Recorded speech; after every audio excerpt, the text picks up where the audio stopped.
Hey guys, what's going on? It's me, Jay. I wanted to talk a little bit about this speech that President George W. Bush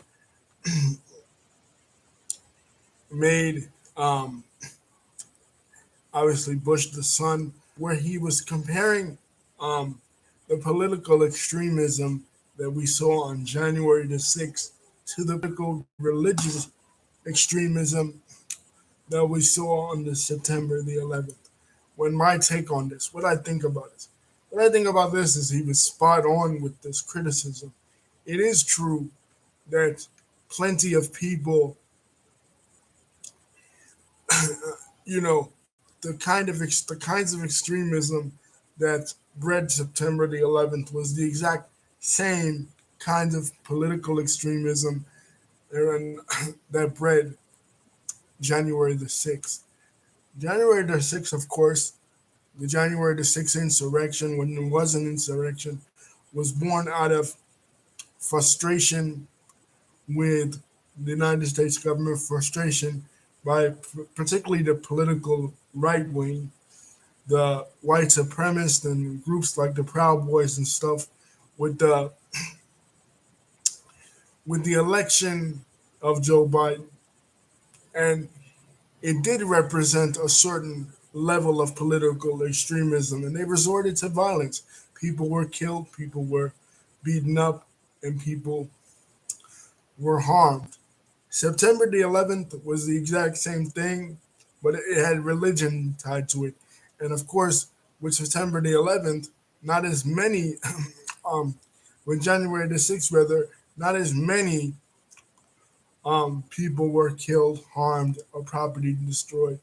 But his general point, his overall point, was exactly the same. A lot of these recruiting methods that ISIS and uh, um, the Islamic the Islamic fascist, the extreme branches of Islam, you know, use the violent jihadi branches of Islam, use or some of the exact same some of the exact same recruiting tactics that groups like the Proud Boys or groups like the Skinheads or groups like the Three Percenters or other types of really hardcore right wing extremist groups use. The only difference I would say is that one uses religion and the other one uses just politics. But the type of polarization, the type of us against them mentality, and like he said, against pluralism. Well, the people that committed the insurrection on January the 6th were the exact same way, but the other end of the coin as the people that committed the attacks on September the 11th. But the irony is that the sad irony is that George W. Bush was a part of that same fostering of radicalism on both ends. The way he polarized the sort of us against them mentality. Remember his speech in 2003, you're either with us or you're with the terrorists. Having that kind of us against them mentality and setting that forth in the political arena and the political discourse would be a movement that would eventually give birth to the kind of extremism that we saw on January the 6th, the kind of Islamophobia that we saw on January the 6th, painting all Muslims as radical extremists, like the radical extremists that did the attacks on September the 11th, basically a- um, alienating or otherizing Muslims. In the same way that some, the extremist branches of Islam otherize or occidentalize and demonize the West. They'll demonize the West in a lot of their sermons. They'll say that the West is irreligious, that the West is too secular, that the West doesn't value women, and from their point of view, the West doesn't value freedom. And from the From the extreme right, what we see is an idea that Muslims don't respect women, that Muslims don't respect freedom, and that Muslims are evil or bad and irreligious, and that Muslims deserve to have their lands conquered, and they deserve to have their property destroyed, and they deserve to be subjugated to the rule of Christians. For example, one of the slogans that the Proud Boys will use is "the West is the best." That's their slogan. That's one of their slogans. So they are essentially saying that Western civilization, what they call Judeo-Christian civilization, well, not really the Judeo part, because much like the Salafist and much like the other end of the coin, they really don't care much for the Jewish people. There, there is a strain of this of this ideology that is anti-Semitic. You know, they float around anti-Semitic memes. They talk about shekels. They say that the that the United States is controlled by the Israeli lobby. They feed into a lot of conspiracy theories. It is the exact same, and I know this. I know them to be the exact same because I've been in different points of my life involved with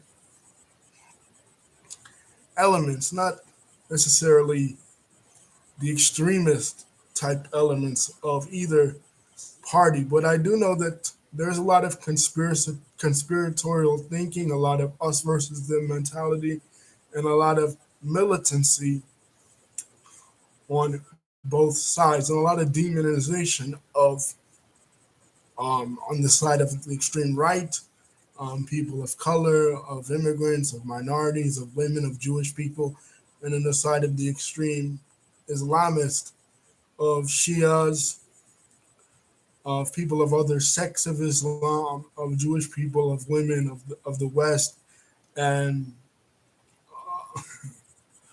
of course of secularists, people that they feel like don't conform adequately enough to what they perceive as Islam. People on the political right side that don't conform to what they perceive as Western civilization, and both sides really do promote this idea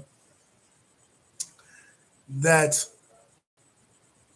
um, their civilization, whether they be Islamic civilization in the sense of ISIS or Al Qaeda, or Western civilization, is under attack.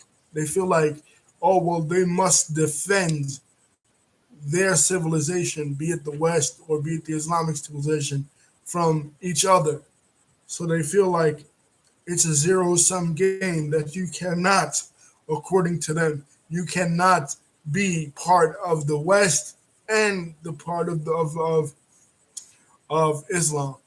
You know, you have to either be with Islam or with the West. If you're with Islam, then you're not with the West.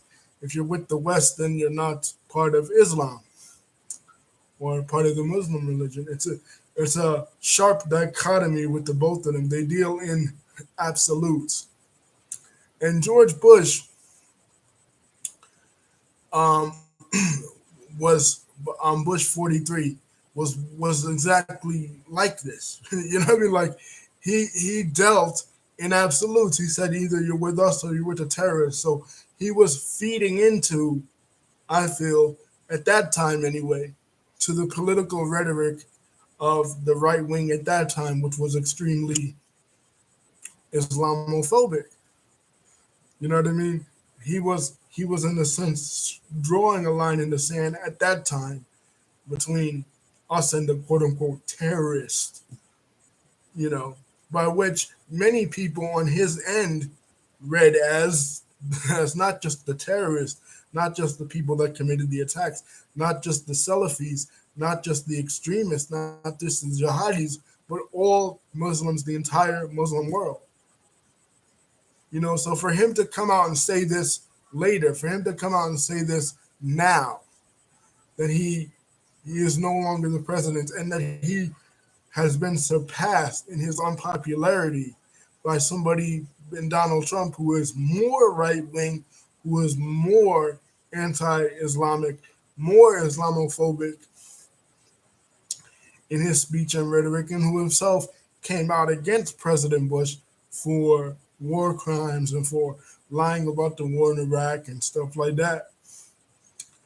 For him to come out now and say that that um, to condemn political extremism, it's sort of like it's kind of like when the leaders of Iran, the mullahs of Iran, come out and they condemn political extremism in the form of Daesh or in the form of ISIS, or they can, if they were to condemn the Islamic, the September 11th attacks. It's like, okay, yeah, you're condemning the September 11th attacks.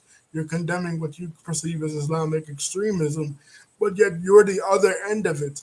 You're a different branch of the same kind of ideology. Its only thing is you're another faction within that extremist branch. George Bush and the neocons, they were another faction in the same kind of Republican, Islamophobic, anti-Muslim bigotry. They fed into the anti-Muslim bigotry that gave birth to the January the 6th movement. You know what I mean? They were the starts of it. The ladies on The View were saying, like, at that time in September the 11th, that there was a lot of unity, there was a lot of coming togetherness after the days after September the 11th. Really, that wasn't really true. I witnessed it firsthand. I witnessed the beginnings, the early seeds of Islamophobia, which eventually led to um, the kind of extremism that that would see itself culminate in January the 6th. You know, I think he kind of didn't really elaborate either, too. Like, people are saying, well, how can you compare really January the 6th to September the 11th? A lot of people died on September the 11th, and very few people died on January the 6th. I think what he was saying was the sentiment was the same. The idea of excluding somebody on the basis of religion or ethnicity is exactly the same. What the kind of extremism that we see from the radical right is the exact same kind of extremism that we see with regards to radical Islam. Not to say that every Muslim is a radical extremist, every Muslim takes it exactly that serious, and not to say that every Republican or every Trump supporter takes it all that serious. People have their reasons for believing in Islam and for subscribing to the Muslim religion, and people have their reasons for voting for Trump or voting for Republicans. They might, on the Muslim side, they might respect, uh, a kind of monotheism that is more clear than, say, Trinitarian Christianity, or they might like, at least externally, the kind of universal brotherhood that Islam promotes. The idea that, like, when you're going to a Juma on a Friday, you'll see people of all different races and ethnicity all praying together in unison, in Arabic. Now, whether or not that is followed, to the letter of the law regularly outside of Juma or outside of the Hajj, like Malcolm X saw, is a whole nother issue entirely, because we know in Islamic civilization there is racism, there is, bigotry and stuff, homophobia and all that. But just the sediment, they might be attracted to, say, the sediment of it. With the Trump side, with the January the 6th people, they may be attracted to, say, the way Trump speaks plainly, or the way he doesn't mince words like a lot of politicians get caught up in a lot of rhetoric or a lot of fancy words or a lot of word salads. Or then they'd be attracted to the ideals of, again, Americanism, the idea that all men are created equal, endowed by their creator with certain unalienable rights. Among these are life, liberty, and the pursuit of happiness, which would go along with, like what the Quran says, there should be no difference between an Arab and a non-Arab, a black over a white. We're only equal. The only thing that Allah or God would judge is the taqwa of the person, the piety of the person. Now, whether the ideals of the Constitution are carried out in practice as opposed to the ideals of it is a completely different story. We know historically, again, that America has not been a place historically that's been welcoming to people of color, welcoming to LGBT people, welcoming to religious and ethnic minorities as well. We know that to be true.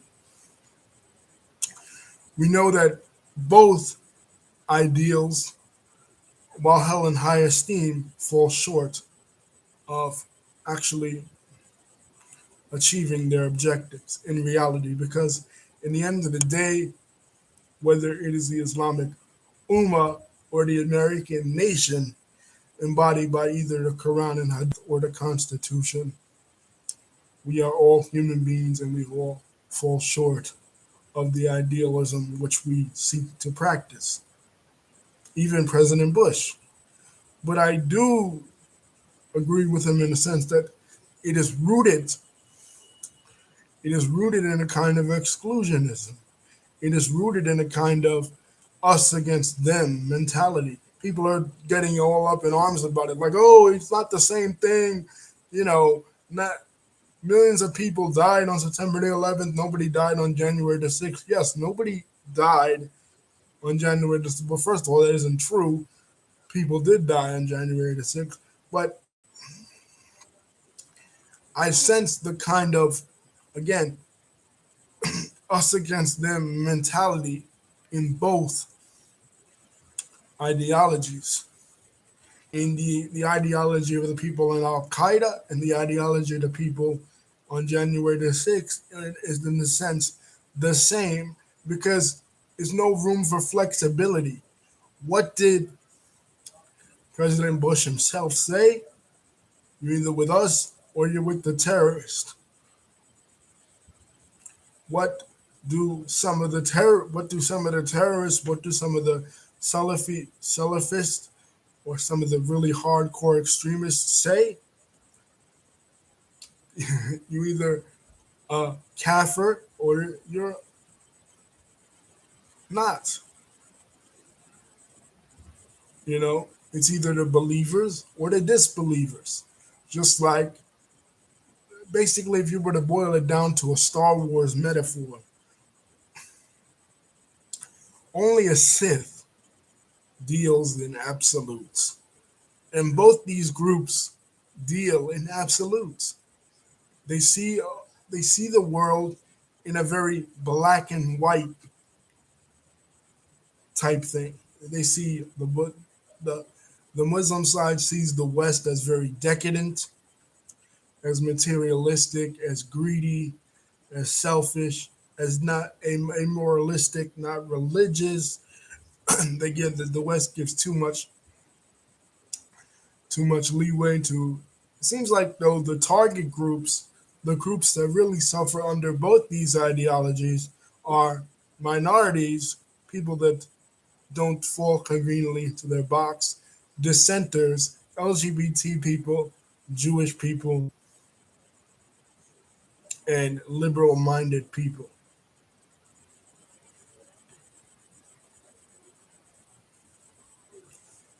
So I think President Bush is exactly on the money here, inadvertently, because, again, he gave birth, I believe, to this kind of religious ideology, this kind of religious and cultural dichotomous ideologies, us against them, the black and white view of the world.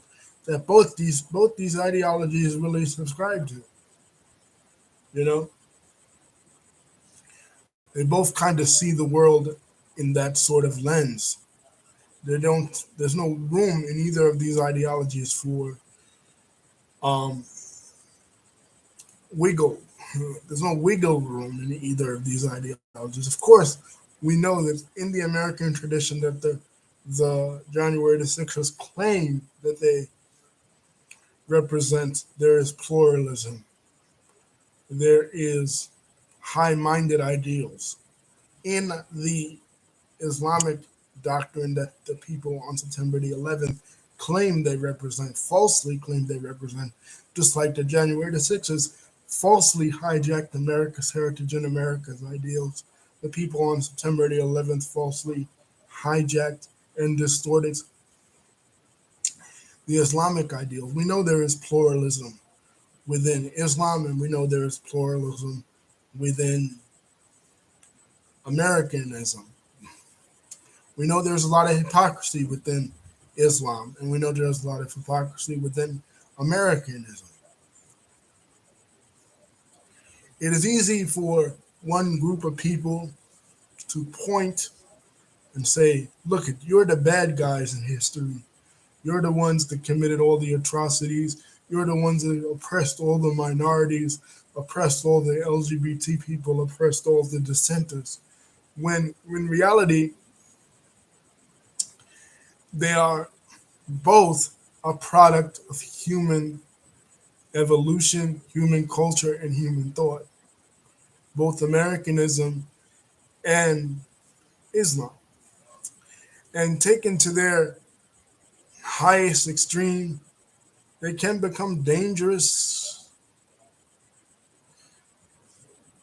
insurrectionist and violent ideologies, then they can become great ideologies, great things to aspire to. For every Martin Luther King that espoused American ideology and used the Constitution and the American documents for something good, there is a George Wallace or there is a Proud Boys. For every Malcolm X who used the Quran and used the ideals of Islam, the ideas of universal brotherhood for something good and something positive, there is an Osama bin Laden who used it for something evil and something terrible. So that is is something to keep in mind, that there are periods in both American history and Islamic history that are very dark, that Muslims, Muslim people, and American citizens, or Muslim Americans, people can be both. You know, it's again, it's not an Israel art, it's not an Israel art thing. That are not so pleasant. There are things in American history that are not so pleasant. Slavery, the treatment of Native Americans. There are things in Islamic history that are not so pleasant. But we must resist the temptation to put people into these boxes, put people into these categories. We all are human beings, and both the American Constitution and the Holy Quran are a product of human intuition, human thought, and human evolution. Again, for every Martin Luther King, there is a George Wallace or a Proud Boys, and for every Malcolm X, there is a Osama bin Laden or an Al Qaeda or a Taliban or an ISIS. You know, there are people in Islamic history that are very pluralistic, very the shining lights of liberalism and social justice, such as Malcolm X, such as Father Allah. of the five percenters, or Ibn Arabi, or even Michael Muhammad Knight, who kind of represents a synthesis, in my opinion, of the best of American ideals and the best of Islamic ideals, and also is a rebel in a sense with his writings against both those traditions, and he has harsh critics on both ends um, of it. I've seen videos where people have called him, and I consider him a friend. People have called him a race traitor. People on the Islamic side have called him a multad. You know what I mean? A heretic against Islam. So he's gotten critics from both ends for criticizing both ends. So again, just because just because Bush is right on this doesn't mean that Bush himself didn't contribute to this kind of dichotomous attitude, both in the Muslim world and in the West, by making Muslim, confirming in the minds of extremists on the Islamic side, well, they're right. The West is all against us. They're all trying to destroy our civilization, and confirming in the minds of the Western extremists, well, see, they are right. You know, even Bush said it. They're either with us or with a quote unquote terrorist. Anyways, don't forget to like and subscribe and hit the bell button to see when my next video is coming out. And please remember that whether or not you could agree vociferously with any kind of ideology, but never sanction violence, never sanction terrorism, never sanction acts of aggression, you know, acts of offense against anybody. Because in the end of the day, guys, whether you're American or you're not, or you're Muslim or you're not, we're all human beings and we're all trying to make sense of the world that we live in. Peace. Love you guys.